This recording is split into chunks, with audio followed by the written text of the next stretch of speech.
Senhor Jesus, muito obrigado, Deus, por esse momento de comunhão entre irmãos, de louvor. Pai, agora a gente vai ouvir a Tua palavra, Deus, e que seja a Tua palavra através da vida do Marcelo, que o Senhor possa usar o Teu Filho, Deus, para falar no coração de cada um que está aqui presente, de uma maneira especial que só o Senhor sabe falar. Em nome de Jesus, Pai, abre o coração, abre os nossos olhos, abre os nossos ouvidos, para que a Sua palavra possa ser viva na nossa vida. Em nome de Jesus, Pai. Amém. Falando em Tusca, Corso, vamos abrir Lucas 10, 25, 37.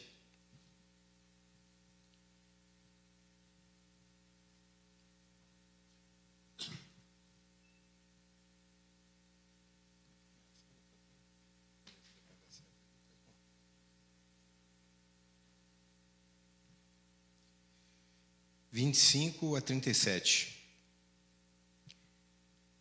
Certa ocasião, um perito na lei levantou-se para pôr Jesus à prova e lhe perguntou: Mestre, o que é preciso fazer para herdar a vida eterna?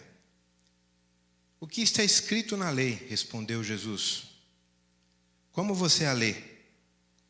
Ele então respondeu: Ame o Senhor, o seu Deus, de todo o teu coração, de toda a tua alma, de todas as suas forças e de todo o seu entendimento, e ame ao seu próximo como a si mesmo.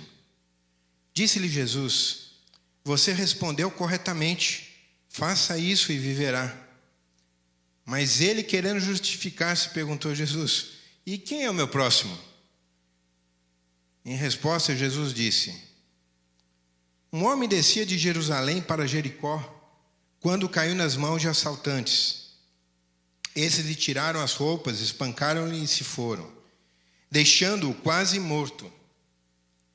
Aconteceu estar pelo outro lado, descendo a mesma estrada, um sacerdote. Quando viu o homem, passou de lado.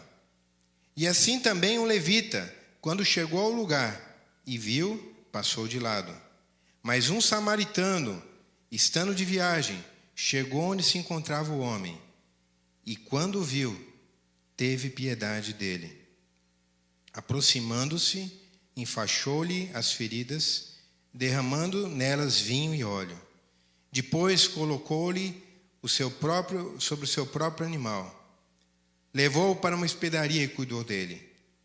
No dia seguinte, deu 2 denários ao hospedeiro e disse: Cuide dele, quando eu voltar, lhe pagarei todas as despesas que você tiver. Aí perguntou Jesus: Qual desses 3 você acha que foi o próximo do homem que caiu nas mãos do assaltante? Aquele que teve misericórdia dele, respondeu o perito da lei. E Jesus lhe disse: Vai e faz o mesmo. Essa parábola do bom samaritano talvez seja uma das parábolas mais conhecidas, né, que tem na Bíblia. E até o termo bom samaritano, né? Às vezes até jocoso, né? Você está querendo dar uma de bom samaritano? O que significa isso? Virou até uma frase hoje, né? Se você tentar ser algum bonzinho.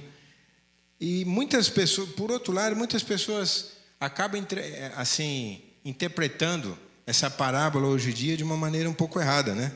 Como se fosse como se Jesus, na verdade, estivesse fazendo uma reprovação a todo tipo de religião. Porque, afinal de contas,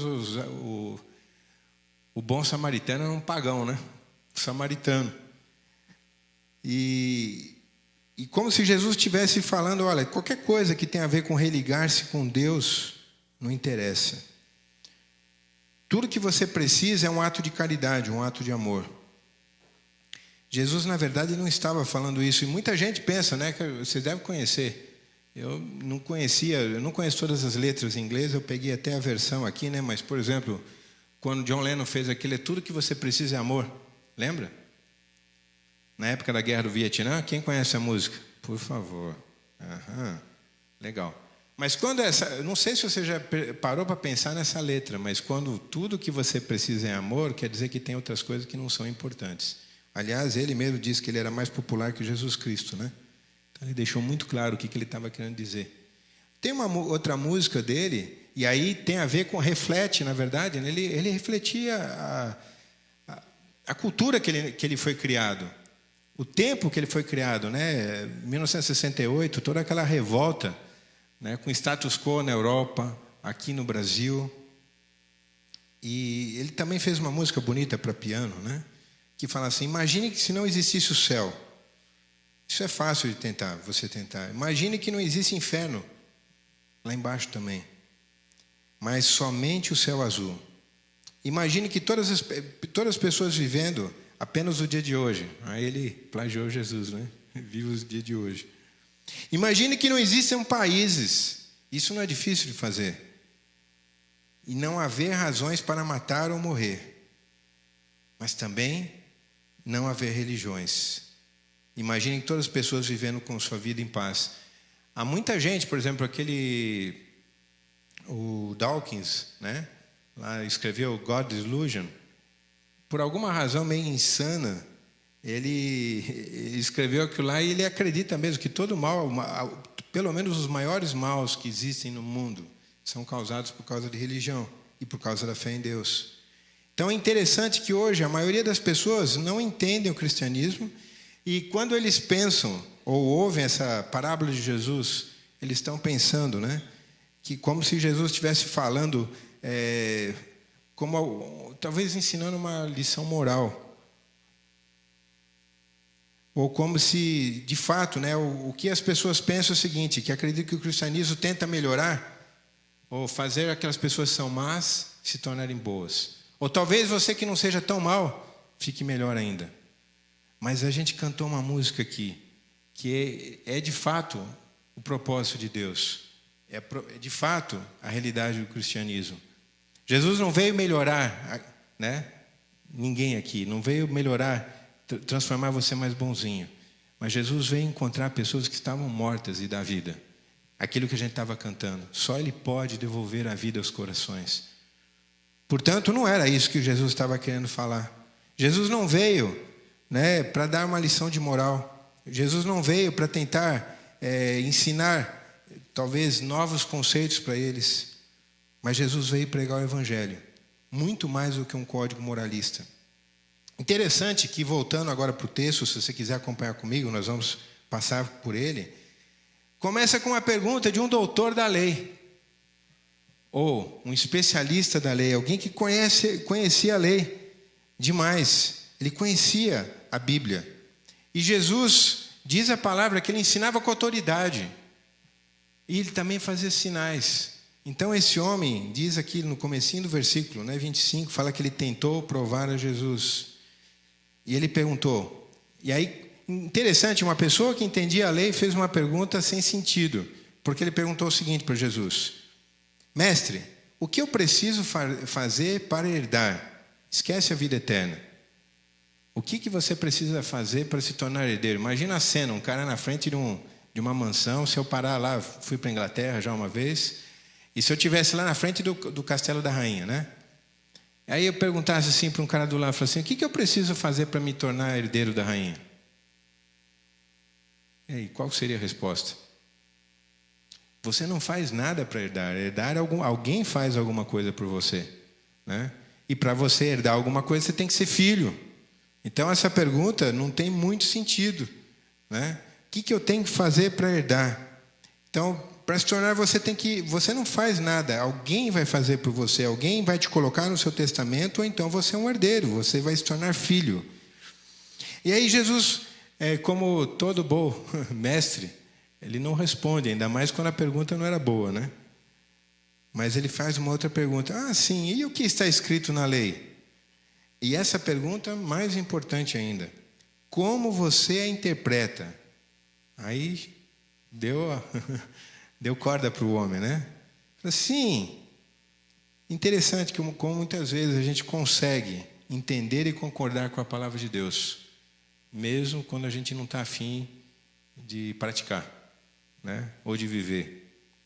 E esse homem não foi diferente, né? Porque Jesus falou assim: como está escrito?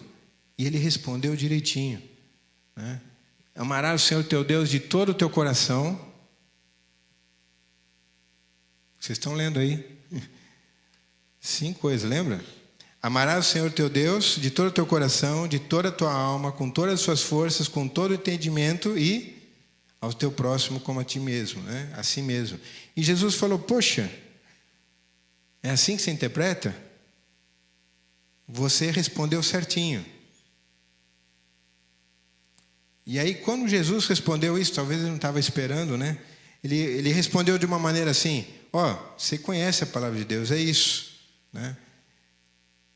E aí, você respondeu corretamente. Agora Jesus mexeu com ele.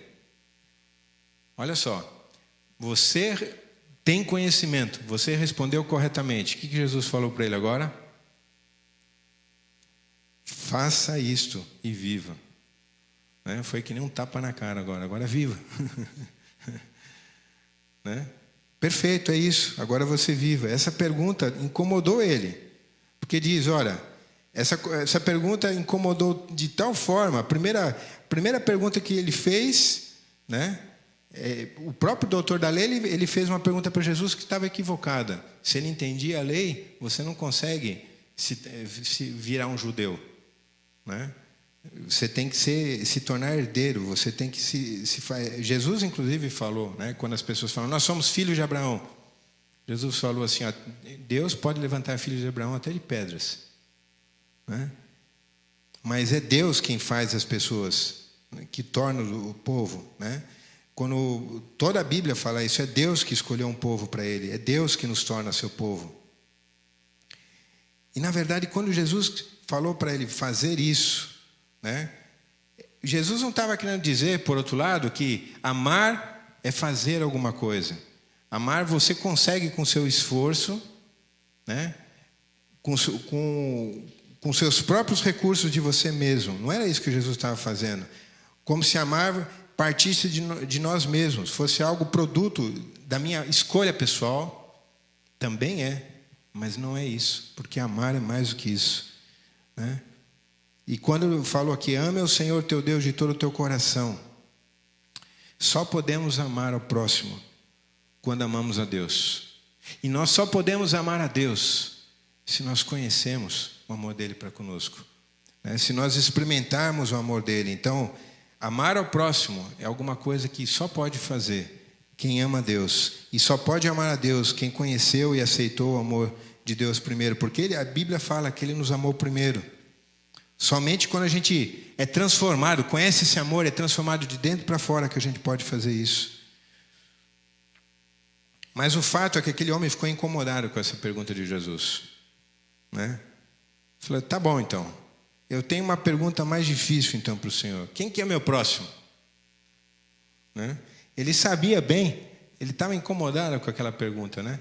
Com aquela resposta que ele mesmo deu para Jesus. Ele falou assim, ama o Senhor teu Deus com tudo que você tem e ao teu próximo como a si mesmo. Então, Senhor, tudo bem, quem que é meu próximo? Jesus contou essa parábola e eu não sei aqui, eu escrevi aqui pensando numa outra situação. Talvez você faça uma paráfrase do curso aí, talvez. Mas imagina, né? Lá no Rio de Janeiro, alguma coisa desse tipo, né? A palavra de Jesus, no nosso contexto aqui hoje, um final de domingo, né? Perto de alguma comunidade lá, e um carioca estava indo meio desavisado, né? Passando pela linha amarela, vermelha, eu não lembro qual que é que a gente passou lá, que depois o pessoal falou que era perigoso, e meio assim, 10 horas da noite, de repente o GPS dele estava meio pirado, mandou ele numa rota lá, que ele entrou numa comunidade, sabe essas coisas bem complicadas? Não deu nem tempo, já pararam, tiraram ele dentro do carro, não mataram, mas bateram bastante, levaram o carro embora, ele ficou lá desavisado.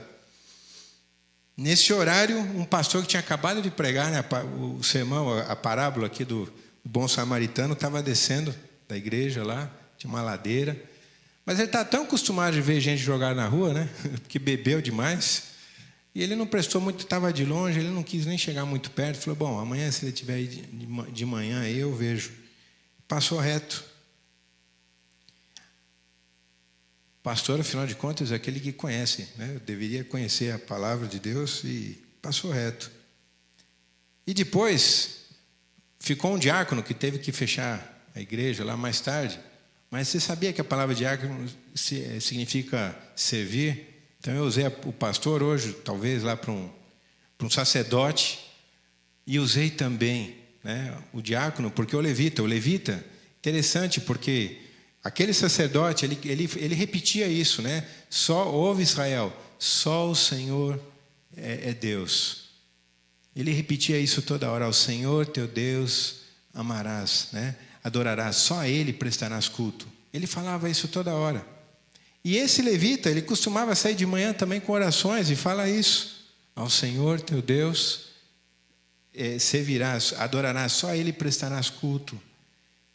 E prestar culto para eles é o serviço religioso, liturgo, né, que a gente ouve aí, que traduziram para a gente. E esse serviço religioso, liturgia, nesse sentido, não era uma coisa ruim, era uma coisa que eles serviam os outros. Então, esse diácono, que no coração dele, ele falava para Deus: Senhor, eu quero te servir, eu quero servir os outros. Ele estava servindo lá, fechou a igreja, estava descendo a ladeira, também viu aquele cara, mas passou reto. E, na verdade, parece que a gente está tão acostumado a ver essas cenas, né, que a gente passa reto. Não sei se acontece com você. Eu escolhi, né, essas pessoas porque talvez a gente imagine um pouco mais o que foi. Quando aquele judeu, né, o texto não fala aqui, mas na verdade era um judeu que estava indo de Jerusalém para Jericó. Se não fosse um judeu, o texto estaria falando, estava implícito aí que era um judeu.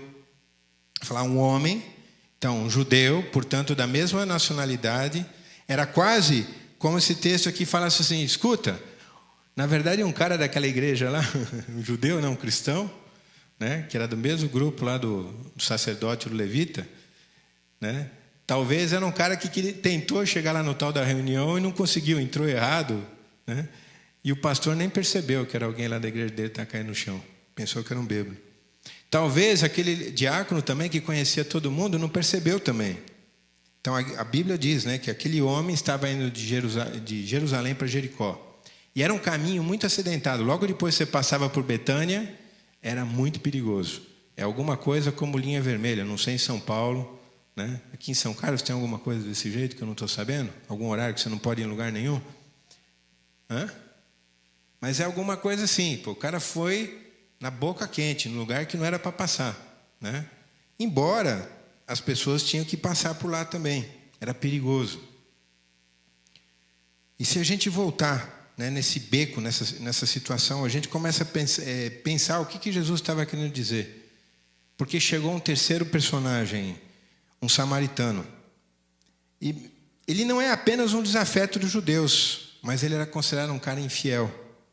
Ele era considerado aqueles que se misturaram com outras religiões, aqueles que não permaneceram com a sua fé em Deus. E certa vez Jesus disse aos judeus, né, que eu falei para vocês aí, que na verdade ele não estava. O que é interessante desse samaritano, que a Bíblia fala sobre esse samaritano, é que Jesus não estava querendo simplesmente falar: escuta, qualquer um pode amar, né? Vê direito no texto. Desculpa, gente, eu estou com letras tão grandes aqui, senão eu não consigo ler. Tirei o óculos agora e vai ter que ser assim. Olha o que ele falou aqui. Que samaritano falou, né? O terceiro estava também de viagem, chegou onde encontrava o homem e viu. Todos eles viram. Interessante que nesse bom samaritano tem vários comentaristas importantes que falam assim, que amar é ver a necessidade do outro, né? Uma das partes, e suprir com alguma coisa que você tem para suprir, né? Pode ser amor, pode ser um monte de coisa, né? Eu me lembro uma vez que eu passei por um momento difícil na minha vida. E tinha amigos cristãos, eles faziam que nem os amigos de Jó. Perguntava: o que você fez de errado para estar com esse problema aí, né? Com essa doença, sei lá. Aí chegou um cara que não me conhecia, um pastor de um lugar muito longe. Ele veio nos visitar rapidamente em São Paulo. A gente estava compartilhando, né, por um momento difícil assim, ministerialmente. Ele virou para mim e falou o seguinte: deve estar doendo, né? Então, às vezes a compaixão, o que você tem para suprir a necessidade dos outros? Tempo? Alguém para ouvir? Às vezes pode ser uma roupa, vestir alguém, pode ser alguma coisa que você pode ajudar. Mas às vezes pode ser um tempo, pode ser um favor que você pode fazer. Certo? E o que mais interessante, leiam aqui, ó. Chegou, todos eles viram e passaram de lado, mas quando viu, teve piedade dele, ou seja, teve compaixão dele. E muitas vezes a gente lê isso e esquece, né? O que Jesus está falando, propósito, não é dizer que qualquer um pode amar, mas que qualquer pecador que encontra o verdadeiro amor de Deus é capaz de ser instrumento de amor. Amém?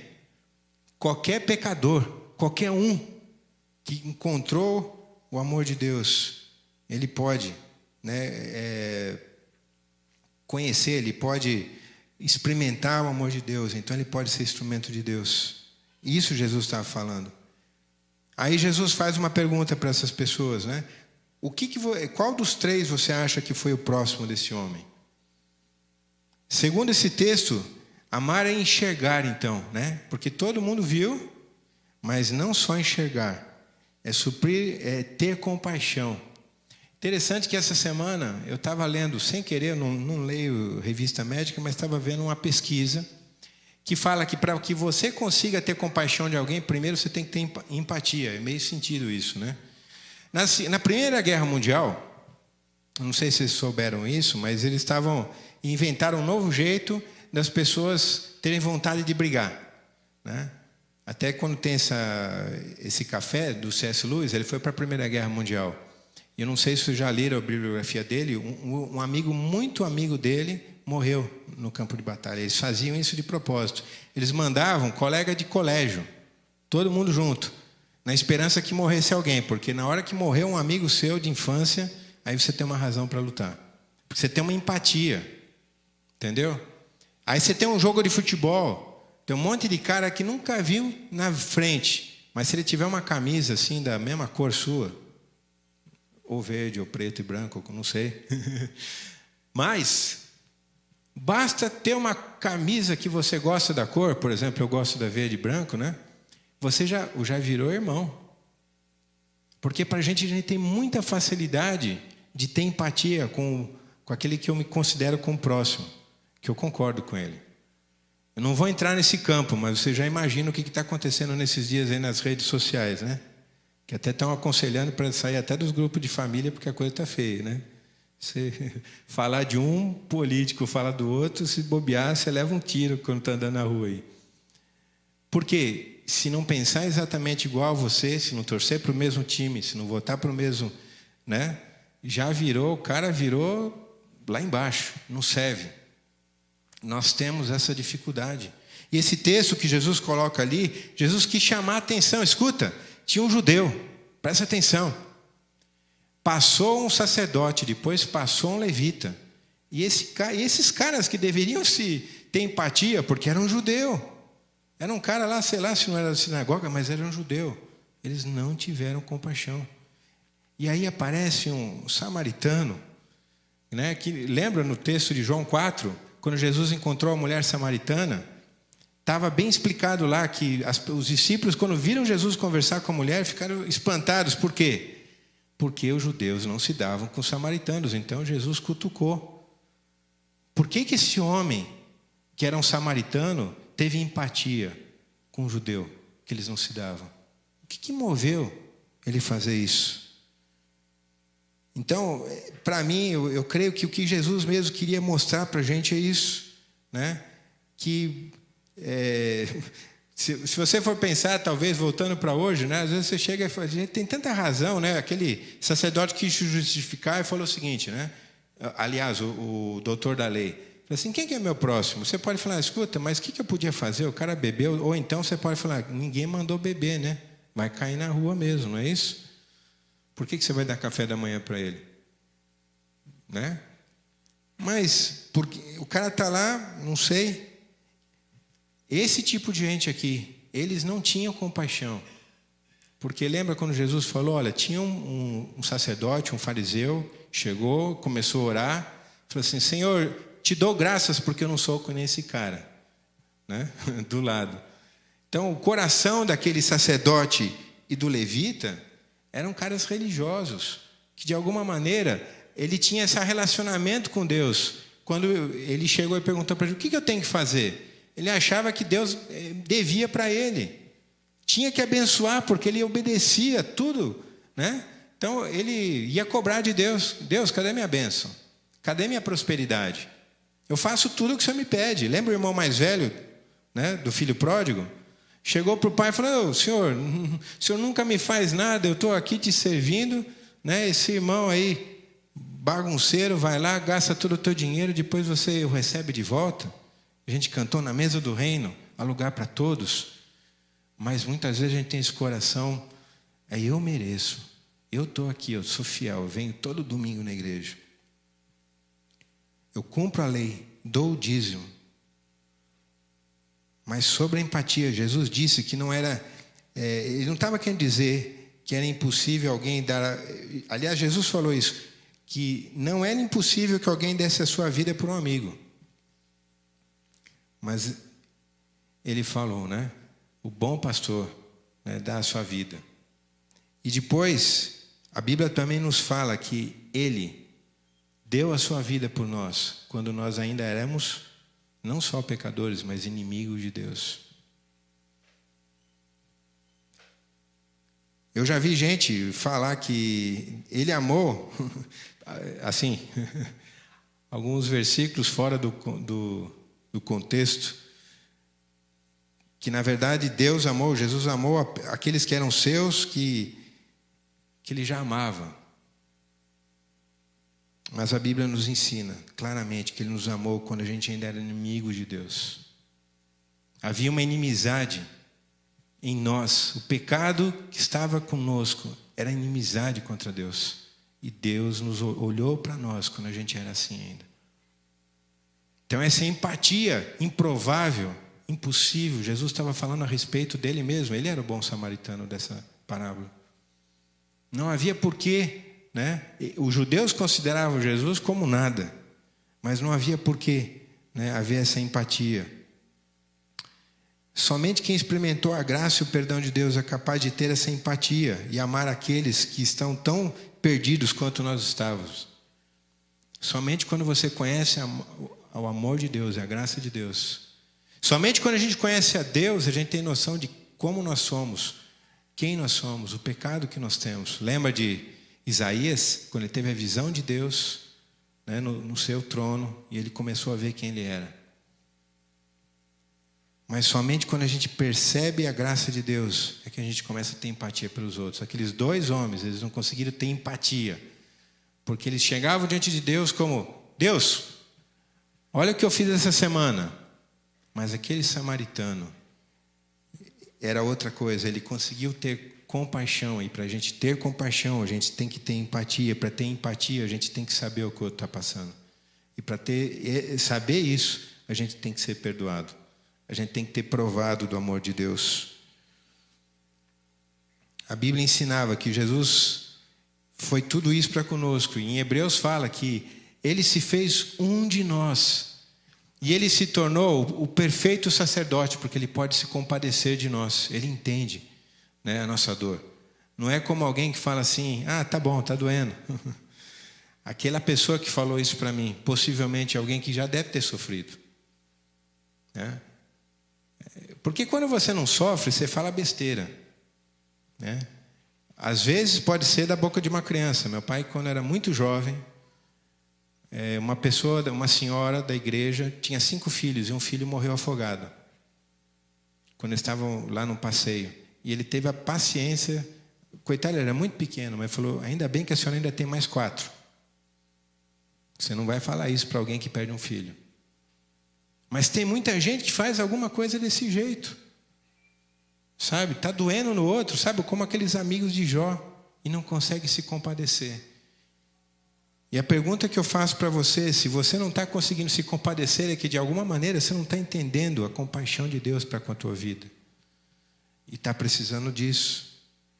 Deus te ama e vê como você está. Deus te ama, Ele olha para você, Ele teve compaixão. Jesus é esse bom samaritano, né? E esse próximo que Jesus falou, quem foi o próximo? Né? Quem foi o próximo desse homem? E aquele homem respondeu: aquele que teve compaixão. para com Ele. Feche os seus olhos.